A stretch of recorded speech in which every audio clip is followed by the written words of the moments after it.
Hi. എൻ്റെ ചെറുപ്രായത്തിൽ അന്ന് ദാരിദ്ര്യം ഒരുപാടുള്ള സമയമായിരുന്നു.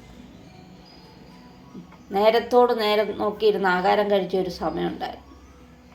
ചിലപ്പോൾ ഉച്ചയ്ക്ക് അരിയാഹാരം കഴിക്കും, വൈകിട്ട് വല്ല ഗോതമ്പൊടിയോ വല്ല മേടിച്ച് ദോശ ഉണ്ടാക്കും. ഇല്ല, കലാഭവൻ മണി പറയുന്ന പോലെ സത്യമായ കാര്യമാണ് പറയുന്നത്.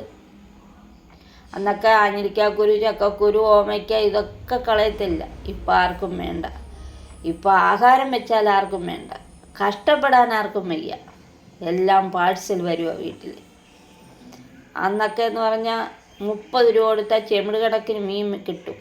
അന്നൊക്കെ ഞങ്ങൾ അരച്ച് ഞങ്ങളുടെ കൈയെല്ലാം പുകഞ്ഞിട്ടുണ്ട്. മുളകും മല്ലിയും വറുത്ത് ഉരലിട്ട് ഇടിച്ച് കുതിർത്ത് വെച്ച് അരച്ച് കൈ പുകഞ്ഞിട്ടുണ്ട്, പ്രാവിയിട്ടുണ്ട്. കാരണം അരച്ചരച്ച് അങ്ങനെ ഒക്കെ കഴിഞ്ഞ് കൂടിയ ഒരു കാലഘട്ടം ഉണ്ടായിരുന്നു.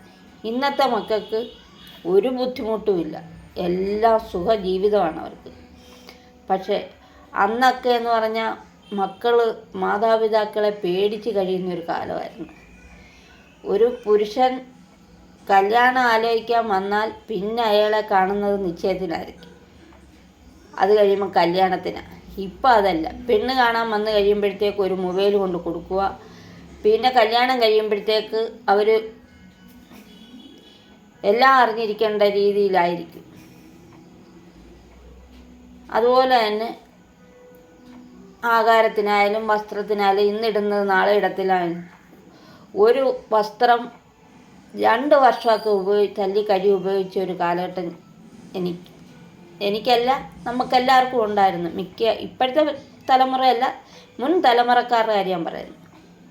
അന്നൊക്കെ ഒരു പ്രശ്നങ്ങളും ഇല്ലായിരുന്നു, ഒരു അസുഖങ്ങളില്ലായിരുന്നു, ഒരു തല്ലും വഴക്കും ഒന്നുമില്ലായിരുന്നു. എല്ലാം സന്തോഷമായിട്ട് ജീവിക്കുന്ന ഒരു കാലഘട്ടമായിരുന്നു. അല്ലലറിഞ്ഞ് അന്ന് ജീവിച്ച്.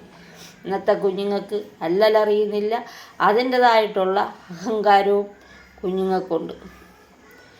അതുകൊണ്ട് മക്കളെ സ്കൂളിൽ വിടുമ്പോൾ മാതാപിതാക്കൾ അവരെ കൊണ്ടുവന്നാക്കുക, അവരുടെ ജോലി കഴിഞ്ഞു എന്നുള്ളൊരു തോന്നല അല്ല. അവരെ അവിടെ ആക്കി കഴിയുമ്പോൾ അവരവിടെ ക്ലാസ്സിന് കയറുന്നുണ്ടോ, അവർ എവിടെയൊക്കെ പോകുന്നുണ്ടോ എന്നൊക്കെ നമ്മുടെ മാതാപിതാക്കൾ അന്വേഷിക്കണം. ഒരു ഉത്തരവാദിത്വം വരണം. പണ്ട് നമ്മളെല്ലാം കഴിഞ്ഞ കാലഘട്ടമല്ല. അങ്ങനെ ഉത്തരവാദിത്വത്തോടുകൂടി നോക്കിയാൽ മക്കളും നല്ല രീതിയിൽ വളരും.